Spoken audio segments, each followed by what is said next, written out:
This is Merriman Street from Magnolia to Port Neches is closed. This is the residential area between P&G High School and those refineries. Now, this particular market basket here at this intersection is being a mandatory kind of shelter-in-place evacuation center. I spoke to some plant workers that were told to evacuate. I saw it looked like some brown dust on the faces of these workers, and they said they were told to evacuate here. They're from the plant that was next door. And what I'm being told is that this fire is still smoldering. As of right now, it's been burning for over 2 hours, and it is still going strong. We are going to try to get as close as we possibly can to see and try to see these flames. But right now, we have the Coast Guard on scene. We have the Jefferson County Sheriff's Department on scene. And right now, they're just making sure that everyone is safe and people are staying as far away as they can from this TPC Group Plant. So we're just making sure that we take all necessary precautions. Of course, we have police vehicles blocking off this intersection, and you really can't get anywhere closer to this TPC plant. I'm being told that windows were blown out here at the market basket. This is pretty far away from that plant, as well as the fire station just down the road also received damage from the roof. Also, windows at that fire station blown out. So you can only imagine what homes and people's businesses even closer to this plant, as we try to get as close as we can, the damage that we can see. Erica, Vanessa, back to you. Hey, Rachel, what can you tell us? What is the mood like there? So what I'm seeing from at least the police department as well as passersby, I think people are very confused. They really don't know what's going on if they haven't checked social media and the television. Some are driving by trying to ask authorities what's going on. In terms of plant workers, as soon as we went up to them to try to get their recollection of what happened earlier, it just didn't look like they wanted to talk about it. It looked like there was a lot of stress on their faces, and right now the mood is pretty somber.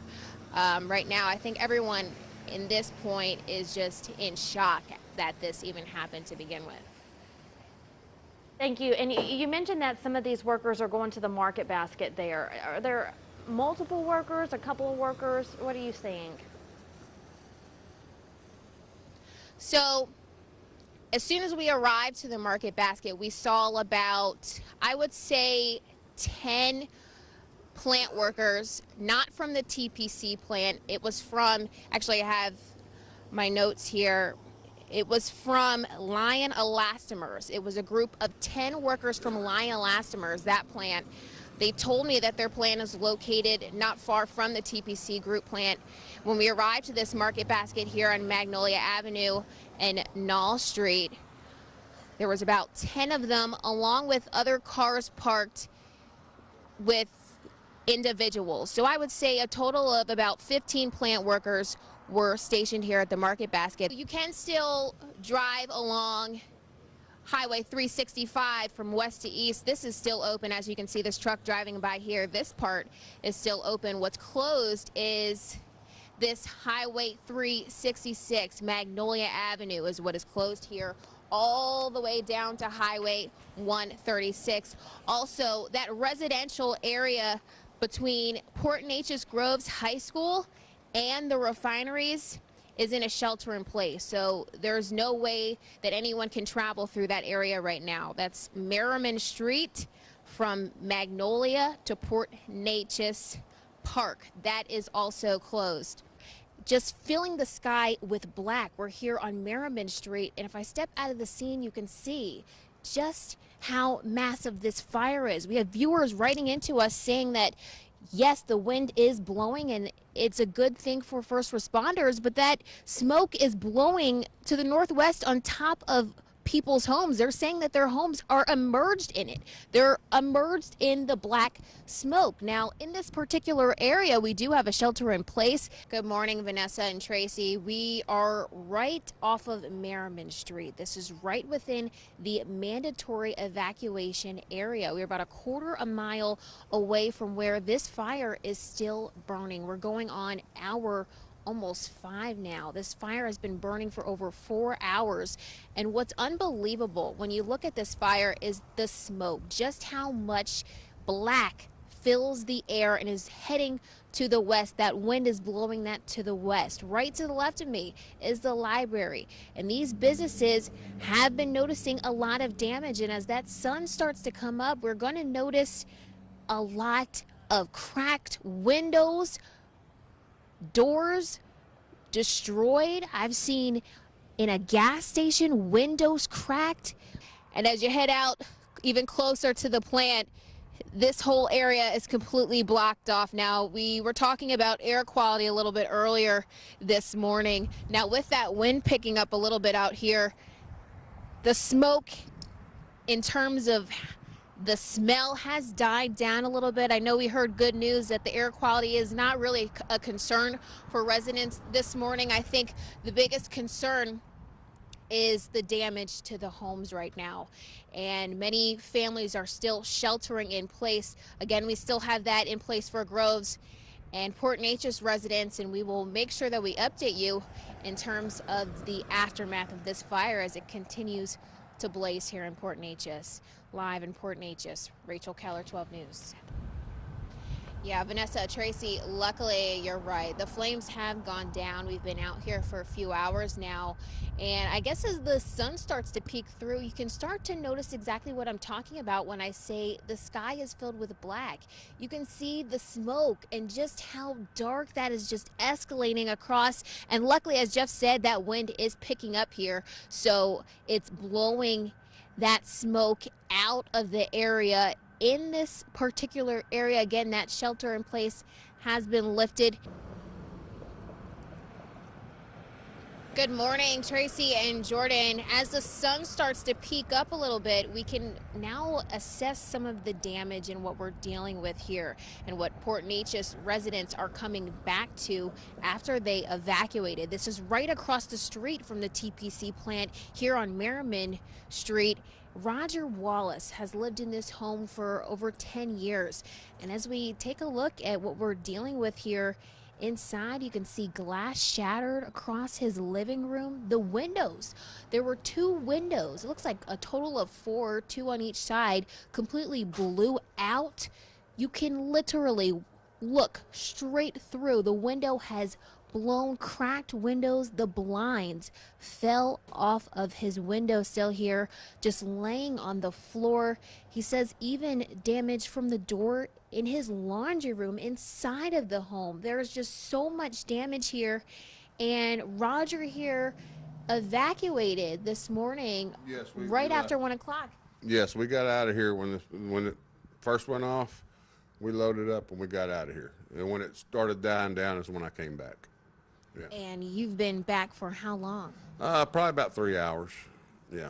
So this morning, take us through the moments. Take us through what you saw, what you heard. Well, when it went off, I thought my house blew up. Basically, I thought my hot water heater in my attic had blown up, and when I opened the door, all I saw was red from the fire coming through the window in the other bedroom. And then that's when my daughter came out of that room.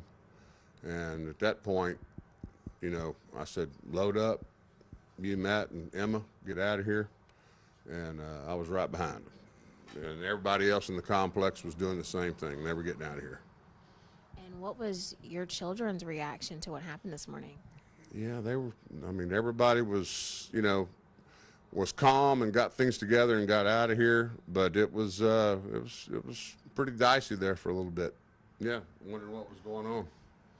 Yeah, and we're taking a look at just how unbelievable this damage is here, and I'm seeing it really along this entire street. As we head into the holiday, it's just unfortunate.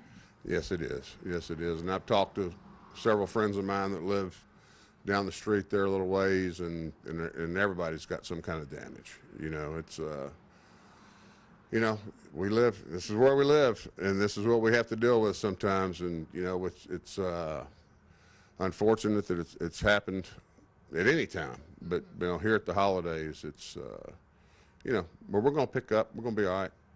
Nobody's hurt. We're good.